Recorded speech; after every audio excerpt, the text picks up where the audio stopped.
کے تذکرے کر کے جب ریا کے بغیر خوشی کا اظہار کر رہے ہیں، یقیناً خالق کائنات کا کرم سب کی جھولیوں کو معمور کر دے گا۔ اور اس میں یہ بات بڑی قابل غور ہے، صحابہ کرام علیہم رضوان سے ایسی ایک محفل نہیں، میرے ناچیز کے مطالعہ کے مطابق سینکڑوں ایسی محفل ہیں جن میں باقاعدہ ولادت کا ذکر کیا گیا۔ اور اس میں اب تبوک سے واپسی تھی، اس کو بھی موجم کبیر نے روایت کیا کہ حضرت عباس جو نبی علیہ السلام کے چچا ہیں کہنے لگے انی ارید ان امتدحک، محبوب میں چاہتا ہوں کہ میں آپ کا میلاد بیان کروں۔ تو سرکار نے فرمایا لا فالدفا کا چچا، تمہارے دانتوں کو کبھی درد نہ ہو، کیا سنانا چاہتے ہو؟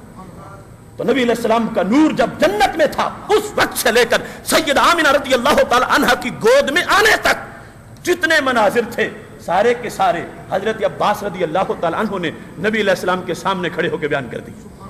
اور بیان کرتے کرتے یہ کہا انت وردت نار الخلیل مقتتما فی صلب انت کیف یحترق وانت لما ولدت اشرقت الارض وضاءت بنورک الافق۔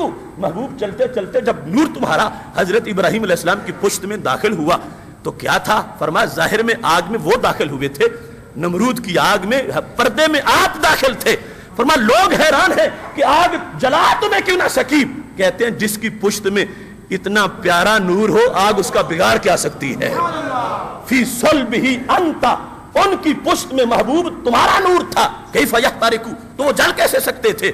وانت لما ولدت، اور جب آپ کو پیدا کیا گیا، جب آپ کا میلاد ہوا تو کیا ہوا؟ اشرقت الارض، پوری زمین روشن ہو گئی، وضاءت بنورک الافق، اور صرف زمین ہی نہیں تمہارے نور سے آفاق بھی روشن ہو گئے تھے۔ یہ صحابہ کرام علیہم رضوان نے میلاد کی تقریب کی، بیان کیا، نبی علیہ السلام نے سنا، اللہ نے عرش سے انعام کا نزول فرمایا۔ باقی ہر زمانے کے اپنے آداب ہیں، ہر زمانے کے اپنے تقاضے ہیں۔ اب ہمیں آج شریعت بیان کرتے ہوئے ان فیکٹرز کو ذہن میں رکھنا چاہیے۔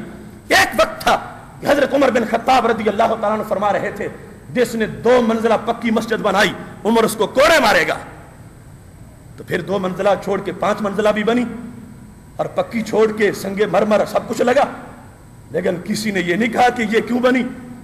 سب نے مانا کہ زمانہ بدلا ہے، ساری کوٹھیاں ہوں، اچھے بنگلے ہوں اور اللہ کا گھر کچا سا ہو تو اچھا تصور نہیں ابھرتا، لہٰذا زمانہ بدل گیا ہے تو مسجد بھی اسی طرح کی ہونی چاہیے۔ صحابہ کرام علیہم رضوان کے ساتھ ہو بہو اگر آج کے زمانے کو اٹیچ کر کے کہو گے جیسے انہوں نے کیا ویسے ہی تم کرو تو پھر ہر بات میں یہی بات لاگو کرو۔ اب صحابہ نے کچھ 4 جلد میں کتاب نہیں لکھی، تو آج کو جو لکھتا ہے تو کیا گناہ کر رہا، کار عذاب کر رہا ہے؟ نہیں، کار ثواب کر رہا ہے۔ صحابہ کا اپنا انداز ہے، بعد والوں کا اپنا انداز ہے۔ اب دیکھیے جس زمانے میں قرآن لکھنے کے لیے کاغذ نہ ملے اور قرآن لکھا جائے ہڈیوں پر، اور قرآن لکھا جائے پتوں پر، اور قرآن لکھا جائے چمڑے پر، اس زمانے میں ہم تلاش کریں کہ میلاد کی جھنڈیاں دکھائی جائیں تو یہ کون سا عقل ہے؟ یہ حماقت نہیں تو اور کیا ہے؟ جب قرآن لکھنے کے لیے کاغذ نہ ملتا ہو تو جھنڈیوں کے لیے کہاں سے ملے گا؟ اور جب سید الشہداء حضرت امیر حمزہ رضی اللہ تعالیٰ عنہ شہید ہو جائیں، ہمارے نبی علیہ السلام کے چچا بھی ہوں اور سید الشہداء بھی ہوں اور احد کے بہت بڑے شہید بھی ہوں، اور کفن کے لیے کپڑا نہ ہو، جو تہبند باندھ کے جہاد کر رہے تھے وہی اوپر دیا جائے، سر پہ رکھے تو قدم ننگے ہوں، قدموں پہ رکھے تو سر ننگا ہو جائے۔ اب اس زمانے میں ہم کہیں کہ میلاد کے بینر نظر آئیں تو کہاں سے نظر آئیں؟ جب کپڑا کفن کے لیے نہ ہو تو بینروں کے لیے کہاں ہوگا؟ اور جب صحابہ ہفتہ ہفتہ ایک کھجور پہ گزارا کریں تو وہاں تمہیں نیاز کی دیگے میلاد کی نظر آئے، یہ کیسے ہو سکتا؟ ہر دور کے اپنے تقاضے ہیں، اس وقت کے تقاضوں کے مطابق انہوں نے میلاد کی بزم کو سجایا ہے، اور آج کے تقاضوں کے مطابق ہم اس بزم کو سجا رہے ہیں، اس میں کوئی شک نہیں ہے۔ صحابہ کرام علیہم رضوان اصل دین ہیں اور ہم دین کی فرع ہیں۔ اصل کہتے ہیں جڑ کو، روٹس، اور فرع کہتے ہیں ٹہنی کو۔ جڑ اور ٹہنی کا آپس میں بڑا اتحاد ہوتا ہے۔ جڑ نے ٹہنی کی ڈیوٹی لگائی ہے کہ سوز مجھ میں ہے، نظر تجھ میں آئے گا۔ ہم نے مل کے دنیا کو سایہ بھی دینا ہے، دنیا کو خوراک بھی دینی ہے، اور ہم نے مل کے دنیا کو خوشبو بھی دینی ہے۔ اب اگر کوئی شخص آج ٹہنی پہ اعتراض کرے کہ ٹہنی تو بدعتی ہو گئی، اس نے پوچھا کیوں، مجھے کیا ہوا؟ کہ تیرا تو جڑ سے مسلک بدل گیا۔ کیوں؟ کہنے لگا تجھ پہ پتے ہیں، تیری جڑ پہ تو کوئی پتا ہی نہیں ہوتا تھا، تو نے مسلک بدل دیا، تیری جڑ پہ کوئی پھول نہیں تھا، تجھ پہ پھول کہاں سے آ گئے؟ تو ٹہنے کہے گی دانشور ذرا سوچ تو صحیح، جو جڑ سے کٹ جائے اس پہ پتے نہیں ہوتے، جڑ سے میرا تعلق اس بات کی دلیل ہے کہ مجھ پہ پتے قائم ہیں. جڑ کا اپنا حال ہے, ٹہنی کا اپنا حال ہے. صحابہ نے جڑ لگائی ہے اور ٹہنی والوں نے دھوم مچائی ہے. وہی سوز جو جڑ کا ہے وہی ٹہنی میں نظر آیا ہے. یہ مسلک نہیں بدلا, انہی کی لگائی ہوئی ڈیوٹی کو پورا کیا جا رہا ہے. دیکھیے اب امام بخاری جب 2 جلدوں میں کتاب لکھ رہے تھے, اگر ان پر یہ کوئی اعتراض کر دیتا کہ بخاری کیا سیدنا صدیق اکبر رضی اللہ تعالیٰ نے 2 جلدوں میں کتاب لکھی ہے, تم کیوں لکھتے؟ وہ کام جو انہوں نے نہیں کیا تم کیوں کرتے ہو؟ اور دنیا کا کام بھی نہیں, دین کا کام, اور عذاب کے سمجھ کے نہیں کر رہے تھے, ثواب سمجھ کے کر رہے تھے. تو انہوں نے کیا اور بتایا کہ صحابہ نے اگر ایک لائن بھی لکھ لی ہے اور ایک صفحہ بھی حدیث کا لکھا ہے تو میری 2 جلدوں کی دلیل بن گئی ہے.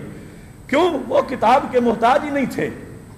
وہ ایک نگاہ اٹھا کے جب سرکار کا چہرہ دیکھتے تھے, کروڑوں کتابوں سے بھی ہم وہ نہیں پڑھ سکتے.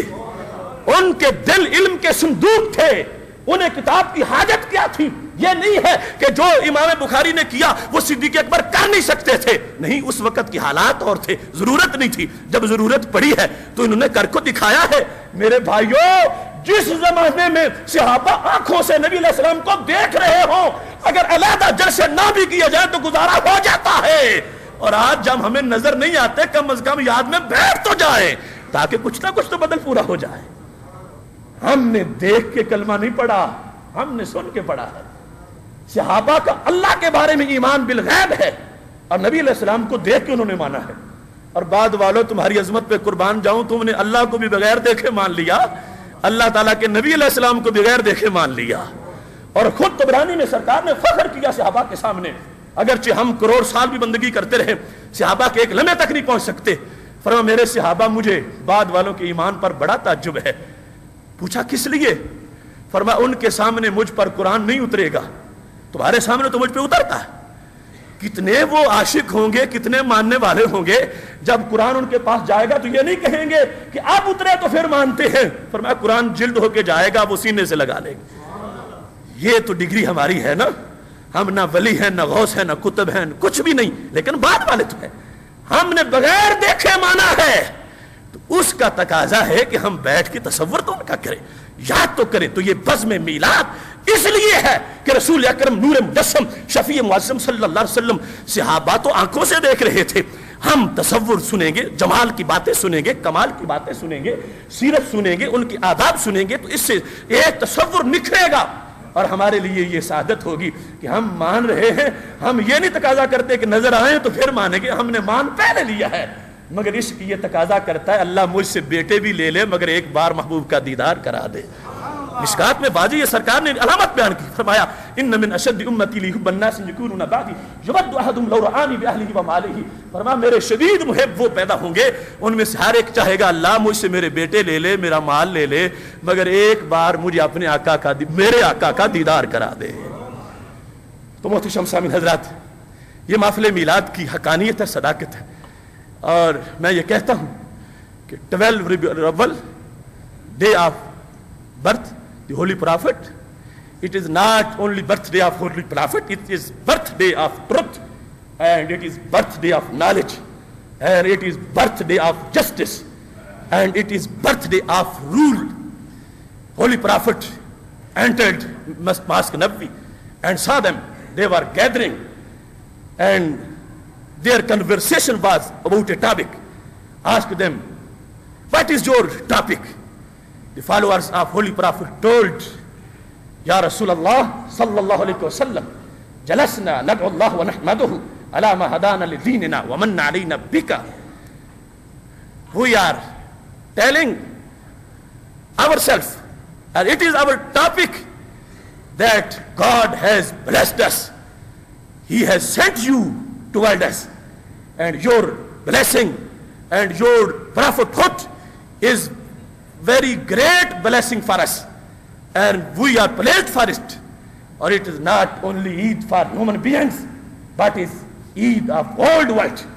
It is Eid of earth and sky. It is Eid of buffalo, animals and birds. It is Eid of roots and branches. It is Eid of mountains and fountains.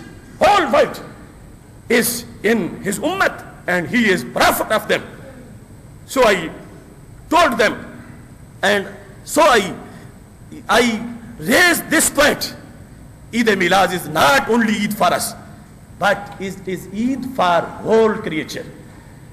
وأقول للإخوة المسلمين الذين يتكلمون باللغة العربية، نحن الآن نحتفل بحفلة عيد مولد النبي صلى الله عليه وسلم، وهذه الحفلة ليس لنا وحده، بل هذه الحفلة لجميع المخلوقات، وهذه الحفلة لجميع الكائنات، لأن الكائنات كلها في أمة النبي صلى الله عليه وسلم.